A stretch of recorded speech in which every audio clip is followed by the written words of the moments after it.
potência.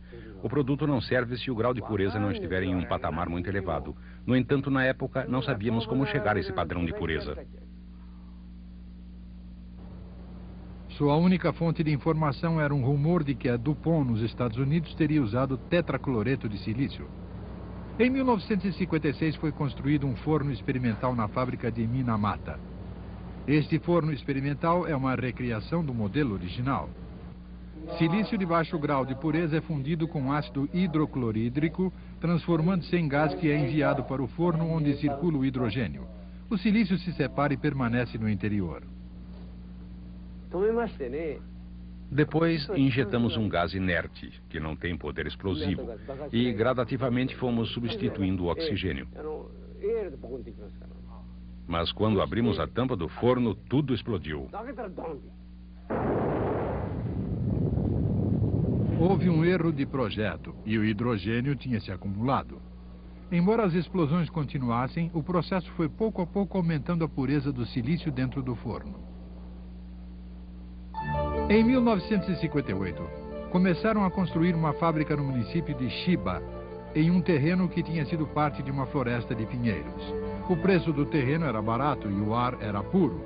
Foi construído um forno de quartzo e a produção começou no final de 1959. Todos esperavam ansiosos para ver se iria funcionar.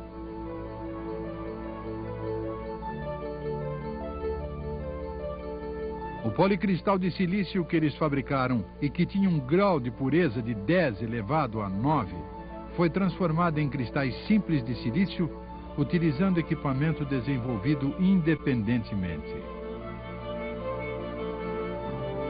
Depois cortaram o silício e mediram a sua resistência para julgar a qualidade.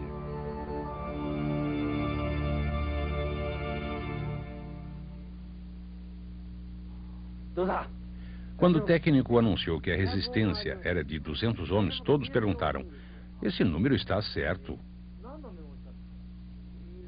Devo explicar que o índice de resistência muda completamente dependendo da forma em que é medido e depende de diversas condições. Foi então que o técnico disse: tenho certeza absoluta de que o índice é de 100 ohms ou superior. O fato de termos conseguido o índice de 100 ohms ou superior era algo fantástico. Nunca fiquei tão impressionado como naquele dia. Todo mundo comemorou. Os cristais melhoravam a cada dia e finalmente eles conseguiram um silício com uma resistência de 1000 ohms. Esse índice era muito superior ao padrão estabelecido nos Estados Unidos. Pensamos que isso era suficiente e por isso fomos visitar o Ministério da Indústria e do Comércio Internacional com muito orgulho e confiança. Conseguimos, falamos para eles. Mas a reação do Ministério não foi boa. Eles perguntaram: seu método de medição é confiável? Eles não acreditaram em nós. Sem sequer verificar, disseram que não valia a pena utilizar esse tipo de produto doméstico. Ficamos muito aborrecidos com eles.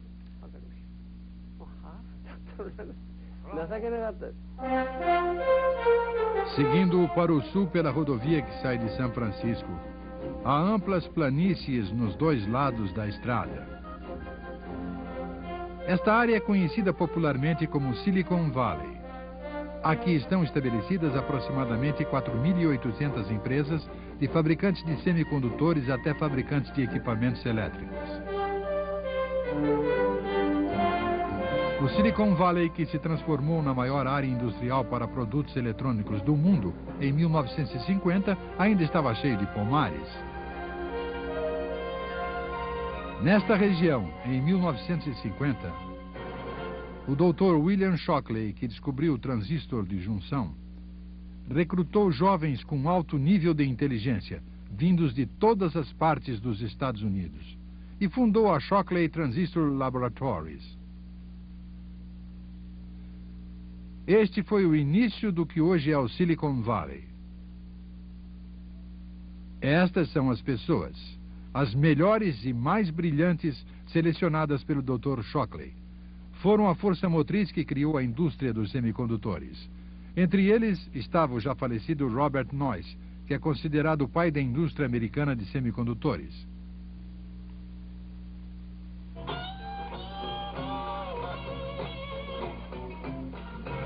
Neste prédio estava o laboratório de Shockley. Hoje em dia é uma loja de áudio.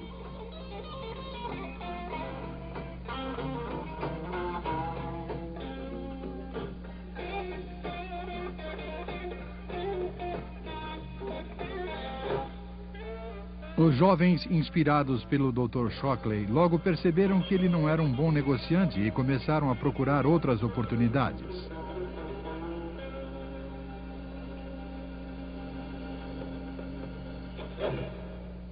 Um dos grupos fundou a Fairchild Semiconductor Corporation em 1957.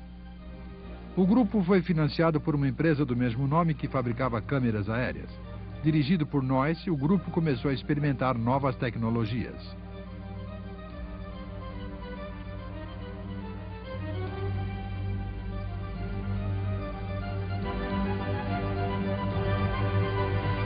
O primeiro produto que fabricaram foi o transistor de mesa, que era a tecnologia mais avançada da época. A IBM, que estava envolvida em contratos militares, ficou sabendo da nova tecnologia desenvolvida pela Fairchild. Inicialmente, os pedidos da Fairchild não passavam de 100 unidades, mas foram aumentando aos poucos, e a Fairchild abriu uma rede de fábricas.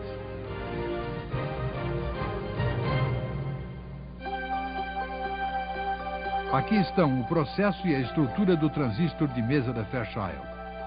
Em primeiro lugar, o silício do tipo N é preparado e colocado dentro do forno de difusão e selado.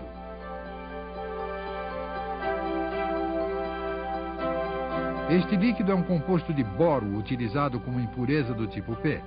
É misturado com um gás inerte e injetado dentro do forno. A proporção de gás de boro introduzida é cuidadosamente ajustada. Isso é devido a que a espessura da camada do tipo P, que se forma em cima da superfície do cristal, varia de acordo com a densidade do gás e do tempo de aquecimento.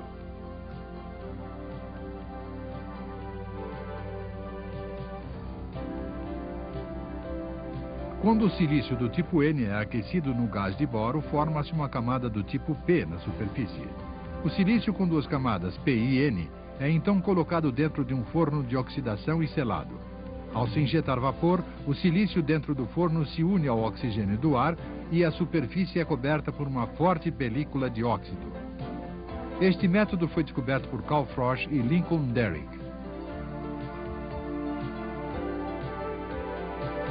A fina camada roxa é a película de óxido.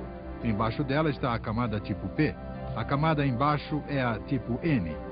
É aberta uma janela na película de óxido e é introduzido um material do tipo N, utilizando novamente o método de fase de difusão de gás. O método para abrir janelas é baseado na tecnologia fotográfica. É aberta também uma janela adjacente para utilização posterior. Quando se acrescenta um filme metálico, as duas janelas se transformam em eletrodos. As porções não necessárias são cortadas e retiradas em formato de mesa, similar a um platô. Então, através do controle do gás, é possível fazer cuidadosamente uma camada do tipo P, o que melhora extraordinariamente as características do transistor.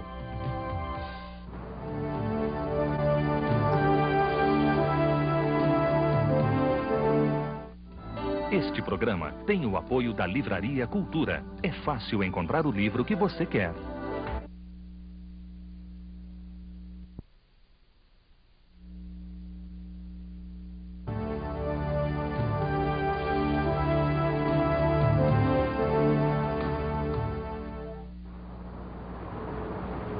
Depois de ter dado início à produção de transistores para uso militar, a Fairchild desenvolveu-se rapidamente. Mas um acontecimento imprevisto ameaçava o futuro da empresa.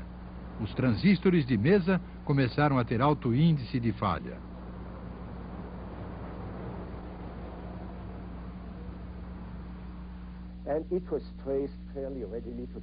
Logo percebemos que o problema era quando os colocávamos em uma lata ou em uma janela, jogávamos algum tipo de material na lata. E, obviamente, um pouco deste material, que denominamos de OVNI, objetos voadores não identificados, caía sobre o material. Se caísse sobre algum contato, podia provocar um curto-circuito. Então a Fairchild desenvolveu o transistor planar, em que o silício era completamente recoberto por uma película de óxido e protegido contra a contaminação. Este é o transistor planar desenvolvido por Gene Herney.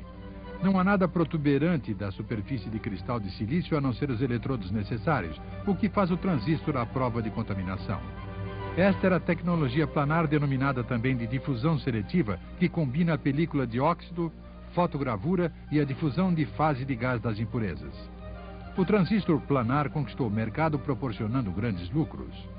A Fairchild, que tinha estado praticamente à beira da falência devido à contaminação que comprometia o transistor de mesa, começou a progredir e a se tornar uma empresa gigantesca.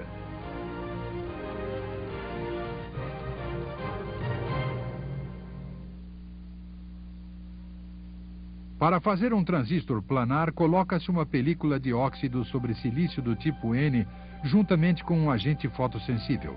O diagrama da janela que será aberta na película de óxido é colocado no topo e exposto à luz.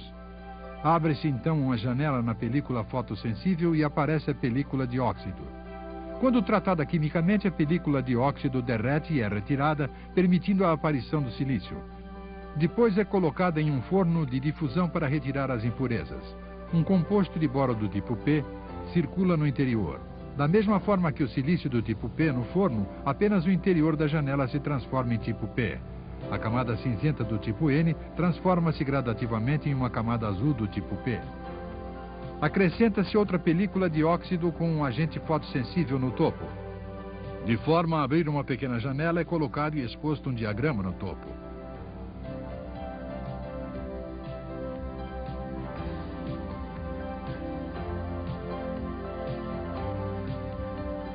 Abre-se assim uma pequena janela no topo da camada do tipo P. Novamente utiliza-se a difusão de fase de gás para aplicar um material do tipo N. Da mesma forma que com a camada do tipo P, apenas o interior da janela é transformado em tipo N. Mais uma vez, tudo é coberto completamente com uma película de óxido. Aplica-se um agente fotossensível e um diagrama é colocado no topo e exposto.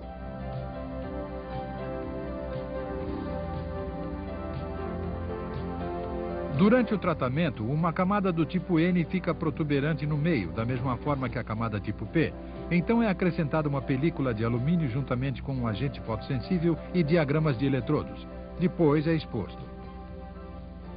Durante o tratamento, as partes não necessárias são retiradas e permanecem apenas os eletrodos.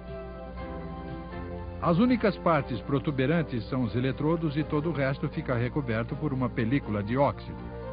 Esta tecnologia acabou levando ao desenvolvimento do circuito integrado. Jack Kilby tem 69 anos. Em setembro de 1958, ele criou o circuito integrado. Foi ficando cada vez mais patente que era possível fazer qualquer tipo de equipamento. Eu tinha visto o que este material fizera com os transistores. Do mesmo modo, poderia ser aplicado aos resistores diódicos, prepósteros e outros elementos de circuito. Este é o primeiro circuito integrado feito pelo Sr. Kilby e que foi doado para o Smithsonian Institution. Este é o circuito integrado inventado e produzido em série por Robert Noyce. As linhas brancas que aparecem na superfície são cabos para conectar peças. Esses cabos são conectados a transistores e resistores, que foram feitos com uma camada a menos e encapsulados em uma película de óxido. Então foi feito um circuito lógico para a computação em pequenos cristais de silício. Este foi o início do verdadeiro circuito integrado. 2 anos antes, em outubro de 1957, a União Soviética lançara o Sputnik, o primeiro satélite construído pelo homem. Os Estados Unidos tentaram desesperadamente acompanhar a Rússia, mas havia claras diferenças na tecnologia dos foguetes.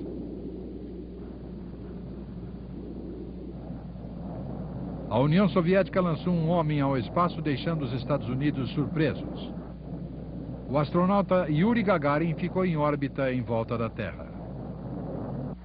10 meses depois da União Soviética, os Estados Unidos também colocaram um astronauta em órbita, mas o foguete não conseguiu igualar o Vostok de fabricação soviética.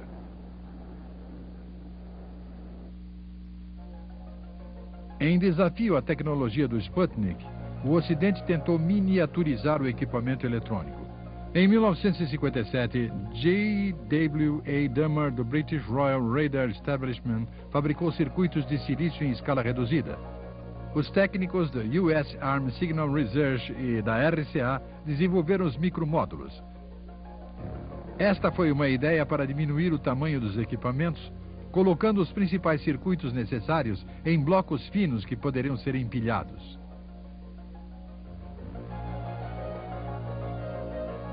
Os técnicos da Westinghouse desenvolveram o conceito de eletrônica molecular.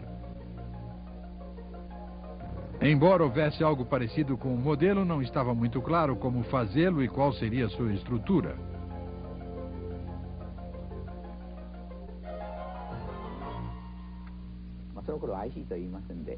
Naquela época, não falávamos de CIs. Eles eram denominados de circuitos sólidos. Ouvimos falar que eles tinham sido aperfeiçoados, mas os detalhes eram meros rascunhos. O que ouvimos dizer é que alguns circuitos tinham sido colocados dentro de algum material sólido, e praticamente essa era a única informação.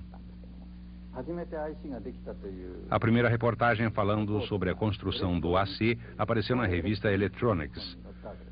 Francamente, quando li o artigo, não tinha a menor ideia do que eles estavam falando.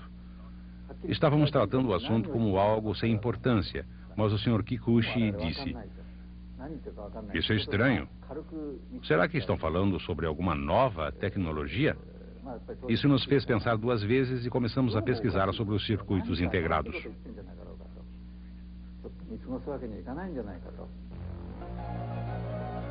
No laboratório eletrotécnico, dois pesquisadores começaram a fazer testes de fabricação em um circuito de estado sólido, utilizando tecnologia independente. Este é um memorando técnico escrito em 1960 pela divisão de semicondutores da Mitsubishi Electric.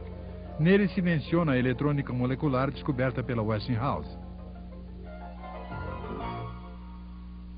O presidente da Mitsubishi Electric, que estava muito entusiasmado pela eletrônica molecular, solicitou o desenvolvimento dessa tecnologia através de um projeto denominado Molectron. Entretanto, naquela época, a Mitsubishi não possuía tecnologia planar. A única coisa que eles tinham era uma tecnologia rudimentar para criar uma resistência em silício utilizando gravura de linha. Os técnicos colocavam parafina sobre a superfície do silício feita de 2 camadas PN e depois a riscavam com uma ponta de aço. Quando mais tarde era submergida em fluido apropriado, a parte sem parafina apresentava resistência e seu valor era determinado pelo comprimento do risco. Em janeiro de 1961, a equipe de Tarui Denda, do Laboratório Eletrotécnico, concluiu um circuito de estado sólido depois de árduo trabalho. Eles construíram, dentro de um chip de cristal de germânio, um transistor, um resistor e um condensador que foram conectados com cabos e fixados com resina. Este foi o primeiro circuito integrado japonês.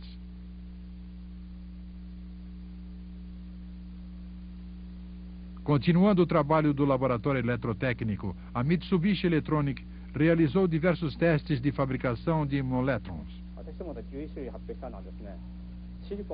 Anunciamos 11 tipos. O silício era silício, mas naquele tempo não podíamos utilizá-lo na tecnologia de transistores. Portanto, para fazer isso, abrimos um buraco no silício para inserir nele um transistor de germânio. Em outras palavras, o circuito integrado não tinha sido formado molecularmente, tinha sido apenas colado. Era algo falso.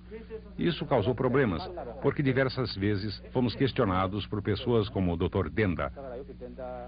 Como foi feito o seu Molectron? Estávamos tão envergonhados que preferimos não responder. Esta é a patente do transistor planar. Foi também a tecnologia básica para os circuitos integrados.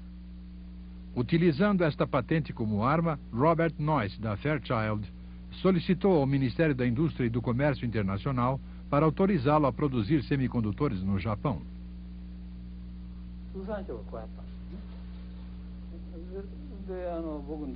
A resposta do Ministério foi negativa. Quando viu isso, Noyce veio me visitar e disse que não tinha conhecido ninguém que fosse mais cabeça dura que os caras do Ministério japonês. Por isso, decidiu pedir à NSC para comprar a patente da tecnologia planar. Osafune e Noyce fizeram amizade em uma reunião celebrada durante uma conferência acadêmica. O Sr. Osafune levou as condições de NOIS diretamente aos altos executivos da empresa e eles imediatamente determinaram os direitos exclusivos para a patente.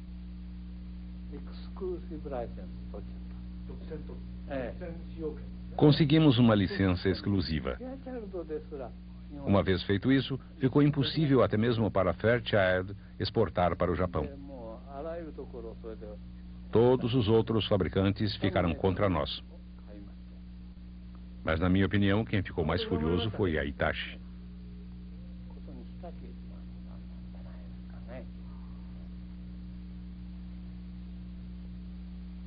Naquela época, a Hitachi estava trabalhando para implementar medidas que impedissem a degradação dos transistores de mesa. Ao abri-los, é possível ver os cristais de silício no seu interior. A equipe da Hitachi estava tentando eliminar a contaminação, tratando mais tarde a superfície dos cristais transistores já prontos.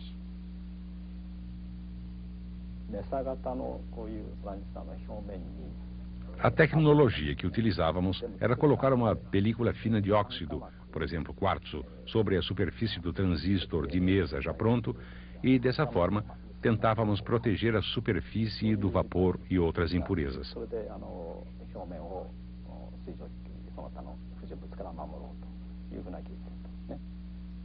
Prontos os transistores, o tratamento pelo calor tinha que ser feito em temperaturas baixas. De vez em quando, o material orgânico do óxido de silício se transformava em gás. Esse gás circulava no forno e os wafers foram colocados no interior para ver o que acontecia. A superfície ficou recoberta com uma película de óxido de silício. Mas fazer essa película dissolvendo um composto orgânico em baixa temperatura é muito diferente de fazê-la com quartzo em altas temperaturas. Fica muito áspera e cheia de buracos, de forma que o vapor acaba invadindo tudo através desses buracos. Como esse método não estava servindo, resolvemos tentar outro caminho.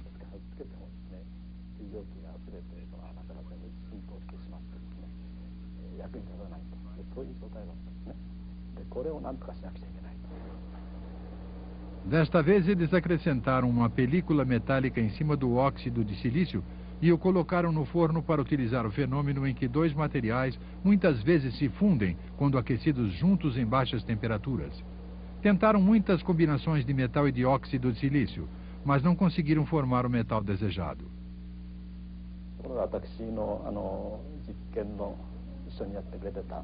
Mas um jovem que trabalhava comigo na experiência, certamente para ver o que acontecia, colocou algumas partículas de chumbo em uma placa de quartzo e as aqueceu em um fogareiro.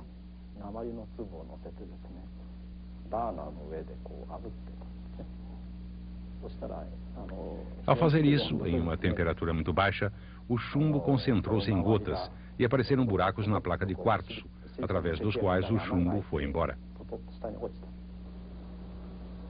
Temos aqui uma recriação da experiência.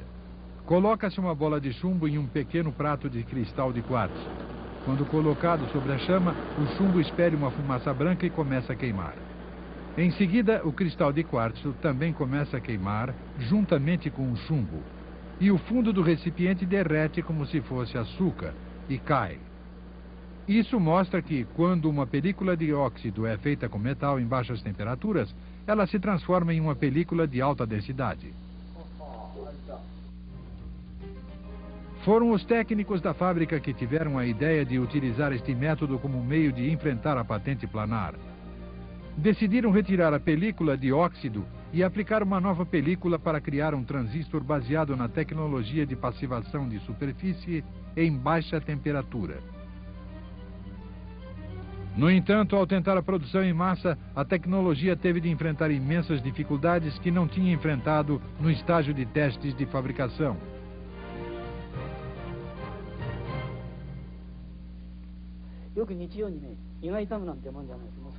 Nossos problemas eram uma tremenda dor de cabeça. Não conseguíamos fabricar nenhuma unidade. Os clientes tinham uma data de entrega. E embora tivéssemos dito que poderíamos fornecer 100.000 peças por mês, não tínhamos a mínima condição de fazê-lo. Este problema não era apenas em uma empresa. Muitas empresas tinham feito pedidos e estávamos sendo criticados em todas as partes. Tínhamos seguido um caminho independente e tínhamos recebido pedidos. Mas